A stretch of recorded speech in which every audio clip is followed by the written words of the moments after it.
Okay friends, ఈరోజు మన recipe చింతాకు పప్పు. ఇది ఆరోగ్యానికి చాలా మంచిది. చింతాకు పప్పు అనేది ఇప్పుడు ఇది ఎలా చేయాలి, టేస్టీగా రావాలంటే ఎలా చేయాలో మనం ఇప్పుడు చూద్దాం. ముందుగా ఒక 2 గ్లాసెస్ కప్పు, చిన్నవి టీ గ్లాస్ ఉంటాయి కదా, అంత మనం నానబెట్టి ఒక 1 అవర్ నానబెట్టి మనం కుక్కర్లో వేసుకుంటాం. 1 అవర్ నానితే బాగుంటుంది పప్పు.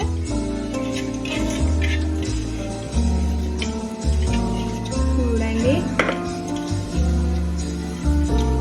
చింతాకు పప్పు అనేది ఆరోగ్యానికి చాలా మంచిది. మీరు కానీ ఇంట్లో ట్రై చేయండి, ఎట్లా ఉందో మాకు చెప్పండి. ఈ ఛానల్ మీరు చూస్తున్నట్లయితే లైక్ చేసి, షేర్ చేసి, సబ్స్క్రైబ్ చేయడం మాత్రం మర్చిపోకండి గైస్.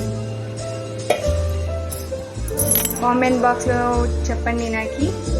చూడండి, పప్పుని మనం కుక్కర్లో వేసేసినాము.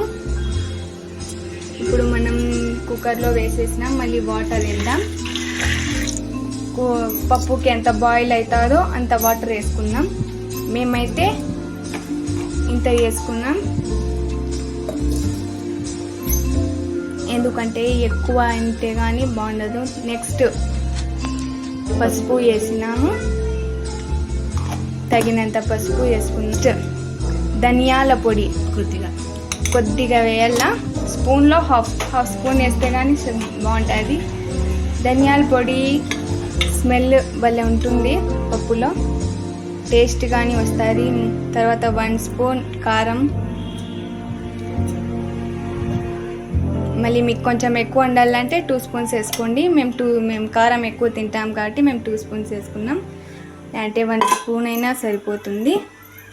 నెక్స్ట్ ఇష్టమైన చింతాకు కడిగి పెట్టినాము.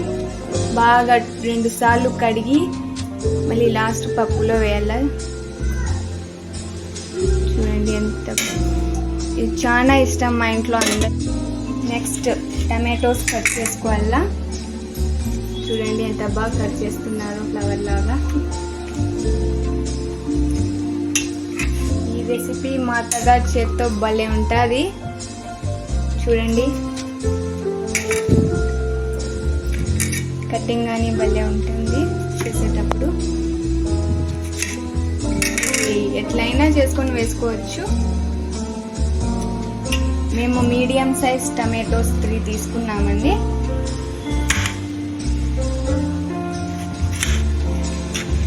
తర్వాత నెక్స్ట్ కుక్కర్లో వేసేసినాం. అన్నీ ఒకేసారి వేసేసినాము.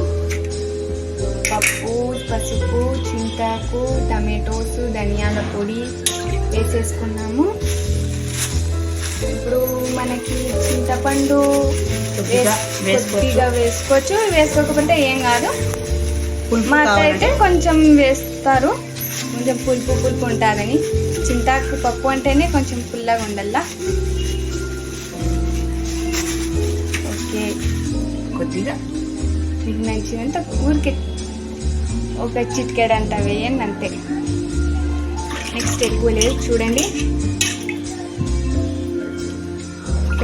కొంచెం వేసినాము, ఎందుకంటే మళ్ళీ ఎక్కువ పులుపు అయితే మళ్ళీ తినలేరు.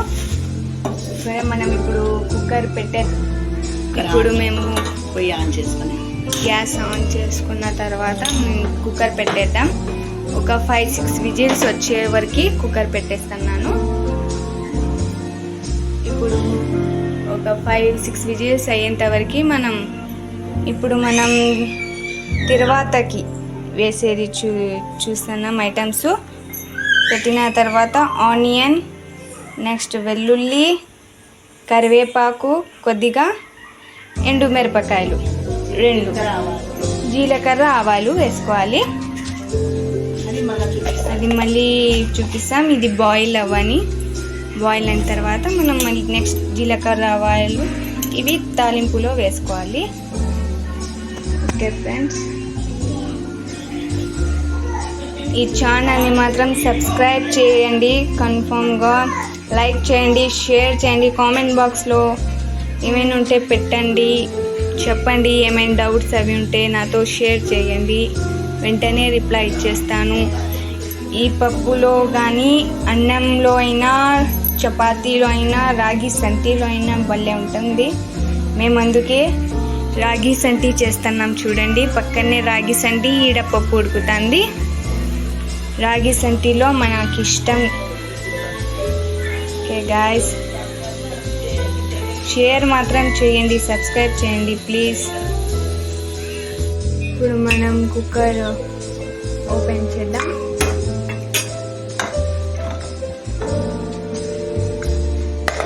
చూడండి,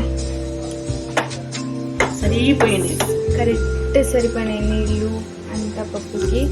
తర్వాత మేము ఉప్పు చాలా మంది ముందువే వేస్తారు, అన్నీ వేసిన తర్వాత వేస్తారు. మేము అంతా బాయిల్ చేసినాక పప్పు వేస్తాము. చూడండి, ఇప్పుడు మేము రుబ్బుదాం మళ్ళీ. చూడండి, పప్పు రుబ్బిన తర్వాత ఎంత బాగా కనిపిస్తుంది. ఇప్పుడు మనం కడాయి పెట్టుకొని తర్వాతకి గ్యాస్ ఆన్ చేసుకుందాం.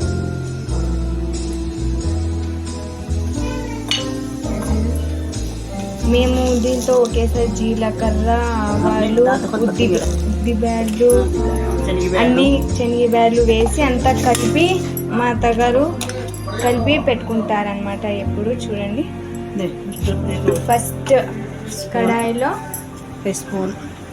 1 స్పూన్ ఆయిల్ వేద్దాం. హీట్ అయ్యే వరకు హీట్ అవ్వాల. నూనె హీట్ అవ్వకముందు వేసుకుంటే బాగుండదు, పప్పు తర్వాత లాగా ఉండదు. హీట్ అయిన తర్వాత మనం జీలకర్ర, ఆవాలు అవి కలిపినవి అన్నీ వేసుకోవాలా. అంతా కలిపి పెట్టుకుంటారనమాట మా అత్తగారు. చూడండి, చుట్టుపుట్ అనే వరకు తెలుస్తుంది. నెక్స్ట్ తెల్లవాయలు వేసుకోవాలి. కొంచెం దంచి వేసుకుంటే దాని ఫ్లేవర్ వేరే లెవెల్ ఉంటుంది. ఇంకా అది కొంచెం రెడ్డిష్ అయ్యే వరకు, మళ్ళీ బ్లాకిష్ అయ్యే వరకు వద్దు, మాడిపోతుంది పప్పు. కొంచెం రెడ్డిష్ అయ్యే వరకు ఉండి ఆనియన్స్ వేసుకోవాలి. ఇప్పుడు ఆనియన్స్ వేసుకున్నాక ఆనియన్స్ కానీ కొద్దిసేపు రెడ్ అయ్యేంత వరకు స్మెల్ వస్తుంది, మంచి స్మెల్. ఇప్పుడు వరకు ఉంచల్లా. పండు మిర్చి, మిరపకాయ, ఎండుమిర్చి వేసేసినాము. ఒక రెండైనా ఒకటి సరిపోతుంది, తర్వాత కదా.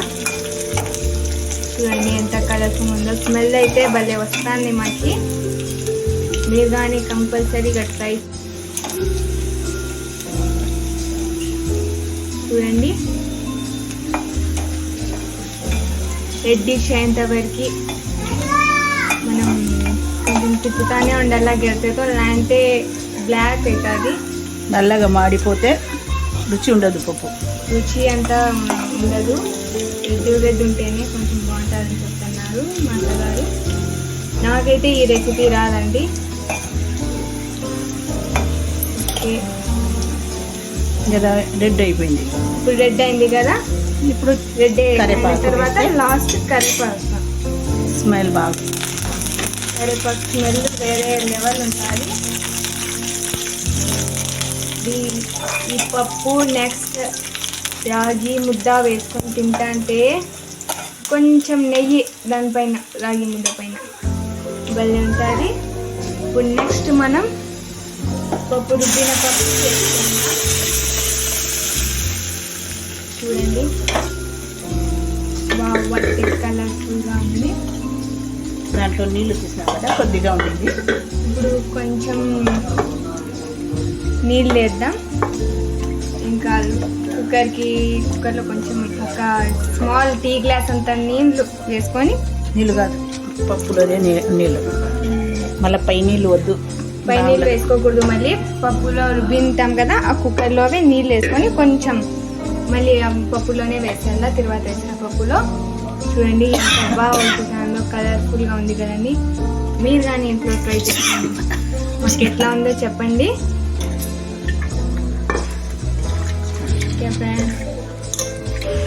చూడండి ఫ్రెండ్స్, మా ఇంట్లో చేసిన రాగి ముద్ద, నిమ్మకాయ ఊరగాయ అండ్ మన ఫేవరెట్ అయిన చింతాకు పప్పు. చూడండి, ఈ ఊరగాయ కానీ నేను వీడియో చేయలే, మీకోసం తర్వాత చేస్తాను. ఇంట్లో చేసినది మా అత్తగారు. చూడండి, ఈ 3 కాంబినేషన్ భలే ఉంటుంది. మీరు కానీ ట్రై చేసి ఎట్లా ఉందో నాకు కామెంట్ బాక్స్లో చెప్పండి. Okay friends, bye.